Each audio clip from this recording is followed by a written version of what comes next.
नमस्कार विद्यार्थी मित्रांनो, आपण प्रयत्न प्रमाण पद्धती व अभिसंधान पद्धतीचा अभ्यास केलेला आहे. या दोन पद्धतीचा विचार जर केला तर या उपपत्त्या कशात वर्तन परिवर्तनावर आधारलेल्या आहेत. वर्तनावर आधारित असणाऱ्या उपपत्त्या आहेत. तर या प्रयत्न प्रमाण पद्धती आणि अभिजात संधान पद्धतीमध्ये सवयीला प्राधान्य दिलेलं आहे, की त्याच्यामध्ये सवयीला महत्व दिलेले, की व्यक्तीला असेल किंवा प्राण्याला असेल सवयी कुठल्या प्रकारच्या लावल्या गेल्या पाहिजेत. यात कुठल्याही प्रकारचा मर्मदृष्टीला स्थान दिलं गेलं नाही. यामध्ये मर्मदृष्टीला स्थान दिलं गेलं नाही. त्यामुळं समिष्टवादी विचारसरणीच्या लोकांनी वेगळीच उपपत्ती मांडली. ती म्हणजे आहे की मर्मदृष्टीमूलक अध्ययनाची उपपत्ती मांडलेली. ही समिष्टवादी उपपत्ती म्हणून ओळखली जाते. यांचे असणारे जनक कोण आहेत तर कोहलर हे आहेत. यांनी मर्मदृष्टीमूलक अध्ययनाची उपपत्ती मांडली. त्याच्यावरती अभ्यास केलेला आपल्याला दिसत होतो. कोहलर यांचं म्हणणं काय की थॉर्नडाईक यांनी जी प्रयत्न प्रमाण पद्धतीची जी उपपत्ती मांडली यांच्यामध्ये त्यांनी फक्त सवयीलाच प्राधान्य दिलेलं आहे. मग तो प्राणी असेल किंवा मनुष्य असेल, यांच्यात ज्या सवयी आहेत त्या सवयीवर अभ्यास केलेला आपल्याला दिसून येतो. प्राण्याला किंवा मनुष्याला अशा त्याच्या क्षमतेच्या पलीकडल्या ज्यावेळेस त्याच्या समस्या त्याच्या समोर दिल्या जातात तो त्या ठिकाणी प्रयत्न प्रमाण पद्धतीचाच वापर करून ते सोडवण्याचा प्रयत्न करतो. कारण त्याला वारंवार प्रयत्न केल्याशिवाय ती समस्येची उकल त्याला त्याच्यातून दिसून येत नाही, ते सोडवता येत नाही. म्हणजे की त्याच्यामध्ये त्यांना प्रयत्न प्रमादाशिवाय पर्याय त्या ठिकाणी दुसरा राहत नाही. कारण त्या कशा विशिष्ट प्रकारच्या सवयीवर आधारलेल्या पद्धती आहेत. हे कोहलर यांना ही पद्धती मान्य नव्हती. त्याच्यामध्ये त्यांनी मर्मदृष्टीमूलक अध्ययनाचा त्यांनी त्या ठिकाणी विचार केला. त्याच्यामध्ये मर्मदृष्टीला प्राधान्य असावं असं त्यांचं म्हणणं होतं. मग 1913 ते 17 या काळामध्ये चिंपांझी नावाच्या वानरावरती अनेक प्रकारचे प्रयोग त्यांनी त्या ठिकाणी केले गेले. त्याच्यामध्ये पहिला प्रयोग ज्यावेळेस त्यांनी केला तो पहिला प्रयोग काय होता, एका पिंजऱ्यामध्ये चिंपांझीला त्या ठिकाणी त्यांनी कोंडलं आणि त्याला पिंजऱ्याची उंची अशा पद्धतीची होती त्याची सहज त्या ठिकाणी त्याचा हात पोहोचणार नाही. त्याच्या क्षमतेपेक्षा उंच भागावर त्यांनी काय केलं, त्या ठिकाणी त्याला केळी त्या ठिकाणी लटकून ठेवल्या होत्या, की जेणेकरून त्याला घ्यायचं जरी त्या केळी घ्यायच्या जरी असल्या तर त्याला वेगवेगळे त्या ठिकाणी प्रयत्न करण्यासाठी त्याला भाग पाडलं गेलं. सहजासहजी त्या ठिकाणी त्याला त्या केळी भेटणार नाही अशा प्रकारची व्यवस्था होती.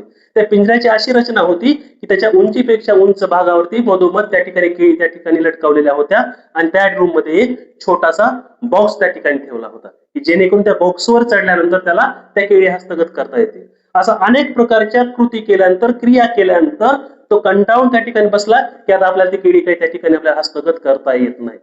मग ज्यावेळेस तो कंटाळून त्या ठिकाणी थकवा आला आणि त्या बॉक्सवरती जाऊन बसला त्यावेळेस थोड्या वेळ त्याच्या लगेच लक्षात आलं, प्रकाश पडल्यासारखं त्याला झालं की अरे त्या बॉक्सवरती आपण चढल्यानंतर आपल्याला ती केळी हस्तगत होऊ शकते. मग त्यानं तो केळीच्या बरोबर खाली तो बॉक्स ठेवला आणि त्या ठिकाणच्या केळी हस्तगत केल्या. हे त्याच्या पहिल्या प्रयोगातून आपल्याला लक्षात येतं की एका बॉक्सच्या साह्यानं त्याच्यावरती उभारून त्याने केळी हस्तगत केली.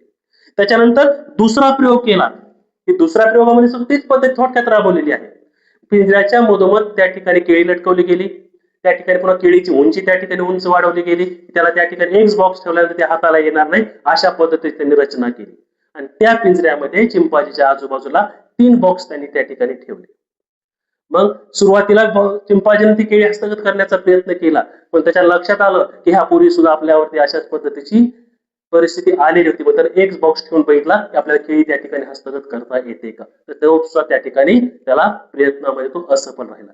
त्याच्यानंतर त्याला पुन्हा दुसरा बॉक्स ठेवला, त्याच्यानंतर तिसरा बॉक्स ठेवला आणि तिसऱ्या बॉक्स वरती चढून त्याने ती केळी हस्तगत केली आणि त्या केळीनं अन्न सेवन त्याने केलेलं आपल्याला दिसून येतं. म्हणजे पहिल्या प्रयोगामध्ये एका बॉक्सच्या साह्याने त्यानं अन्न हस्तगत केलं आणि दुसऱ्या प्रयोगामध्ये त्यानं पहिली जी केलेली कृती होती ती आठवून त्याच पद्धतीची कृती त्यानं दुसऱ्या प्रयोगामध्ये केलेली दिसून येते, ज्या ठिकाणी 3 बॉक्स ठेवलेले होते. त्याच्यानंतर तिसरा प्रयोग चिंपांझीवरती केला. चिंपांझीला एका पिंजऱ्यामध्ये त्या ठिकाणी कोंडण्यात आलं, पण आता ह्या ठिकाणची परिस्थिती वेगळी होती. परिस्थिती ह्या ठिकाणी बदलली.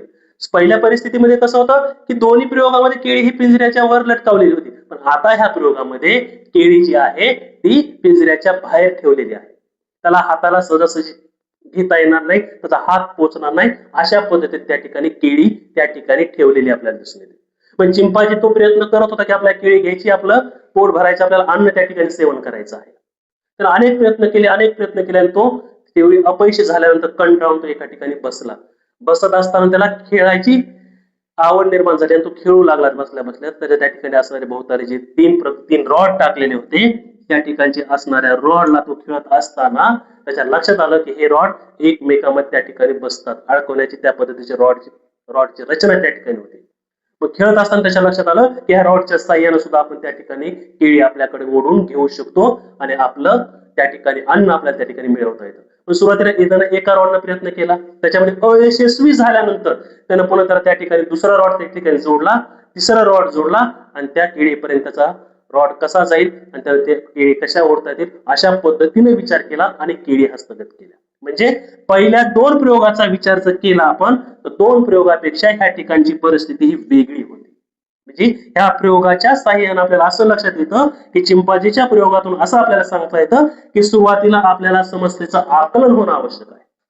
जोपर्यंत समस्या आपल्या लक्षात येणार नाही की समस्या ही कोणत्या स्वरूपाची आहे तोपर्यंत आपल्याला त्याची उकल करता येणार नाही. दुसरं, संवेदनात्मक क्षेत्राची त्या ठिकाणी रचना करावी लागेल.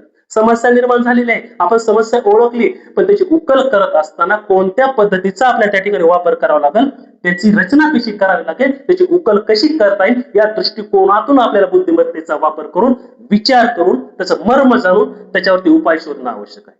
आणि तिसरा भाग सांगितलाय की समस्या समाधानासाठी अंतर्दृष्टीचा वापर आवश्यक आहे. या प्रयोगातून हे निष्कर्ष आलेले आपल्याला सांगता येतात. समस्या कशी आहे हे आपल्याला ते समजून घ्यावं लागेल. मग ती समस्या सोडवायची कशी याचा त्या ठिकाणी आपल्याला विचार करावा लागेल आणि त्या समस्येच्या समाधानासाठी आपल्याला अंतर्दृष्टीचा वापर करून त्या दृष्टिकोनातून विचार करून आपल्याला त्या ठिकाणी आपली समस्या सोडवता येऊ शकते. परिस्थिती कशी असेल, पूर्वीची घडलेली परिस्थिती असेल किंवा नसेल, पण आपण त्या पद्धतीने जर विचार जर केला तर निश्चितच आपल्याला त्या ठिकाणी त्याचा विचार करता येऊ शकतो. ही समस्या आपल्याला कशी सोडवायची असे आपण 3 प्रकारचे ह्या ठिकाणी प्रयोग चिंपांझीवरती केलेले आपल्याला दिसून येतात. हे कसे आहे, त्याच्यातलं मर्म कशा पद्धतीने त्यांनी जाणून घेतलं त्याच्यावर आधारलेलं आहे.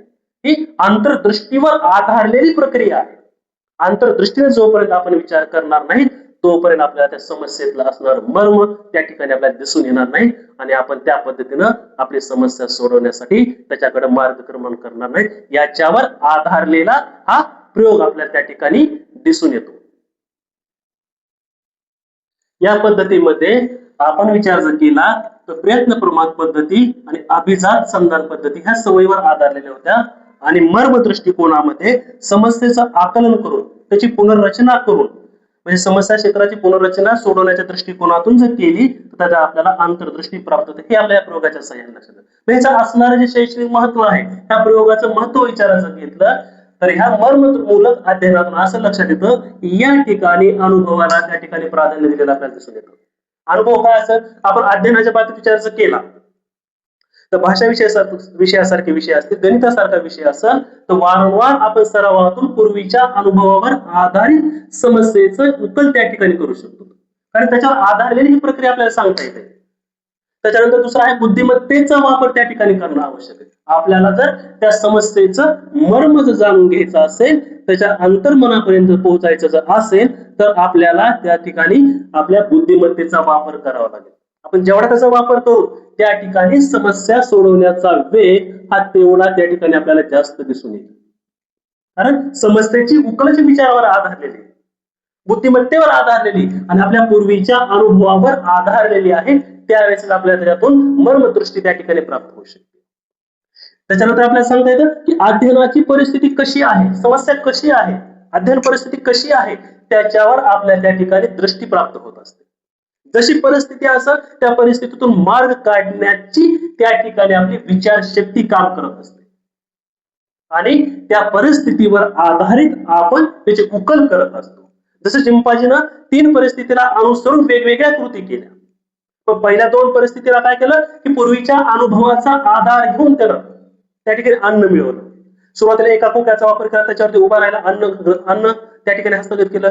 दुसऱ्या प्रयोगामध्ये काय केलं, एकावर एक 3 खोके ठेवले, पण 3 खोके ठेवत असताना पूर्वीच्या परिस्थितीचा विचार करून त्या ठिकाणी त्यांना आपलं काय केलं, बुद्धीचा वापर केलेला, विचार केलेला आहे आणि त्या परिस्थितीवर मार्ग काढलेला आहे. तसंच तिसरी परिस्थिती जर पाहिली आपण तिसऱ्या प्रयोगाची वेगळी होती. पण परिस्थितीचा अंदाज घेऊन अभ्यास करून उपलब्ध असणाऱ्या साधनांचा आधार घेऊन काय केलं त्या ठिकाणी आपली समस्या सोडवण्याचं काम केलं. अध्ययनामध्ये सुद्धा तसंच आहे. जसे साधनं उपलब्ध असतील, जशी समुदायाची परिस्थिती असेल, त्याला अनुकूल बनवून आपण त्या ठिकाणी अध्ययन हे चांगल्या पद्धतीने करू शकतो. अध्यापनाची प्रक्रिया त्या पद्धतीने आपण घडवून आणू शकतो. त्याच्यावर आधारलेला हा सिद्धांत आपण असं म्हणता येईल. त्याच्यानंतर प्रयत्न प्रमादाच्या प्रयत्नानंतर आपल्याला मर्मदृष्टी प्राप्त होते. म्हणजे त्या ठिकाणी आपल्याला प्रयत्न करणं आवश्यकच आहे. परिस्थिती कशी बी असू द्या, आपल्या वारंवार त्या ठिकाणी कृती करणं आवश्यक आहे. त्या कृतींची पुनरावृत्ती करणं आवश्यक आहे. तोपर्यंत आपल्याला लक्षात येणार नाही की त्या गोष्टीमधलं ते समस्या सोडवण्यासाठी आपण उपाय कसा शोधून काढू शकतो.